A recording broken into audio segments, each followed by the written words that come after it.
మాట చెప్తాను వినండి. ఆదికాండం 18వ అధ్యాయంలో అబ్రహాము ఇంటికి ముగ్గురు మనుషులు వచ్చారు. మనుషులు వచ్చినప్పుడు అబ్రహాము వారిని తన ఇంటికి ఆహ్వానించాడు.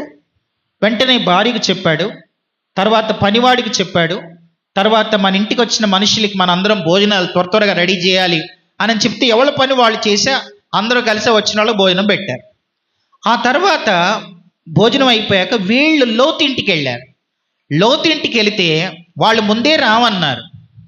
ఆ మనుషులు లోతు ఇంటికి మేము రాము, మీ ఇంట్లో సరైన సహకారం ఉండదు, నీ మాట లోతు, నీ మాట నీ పేరే లోతు, నీ భార్య ఇంకా లోతు, నీ పిల్లలు ఇంకా లోతు, కనుక నీ మాట నీ భార్య వినదు, నీ పిల్లలు వినరు, వాళ్ళు మొండి పిల్లలు, కాబట్టి వాళ్ళు మీ మాట వినేవాళ్ళు, మీ ఇంటికి రామయ్య అని అన్నారు.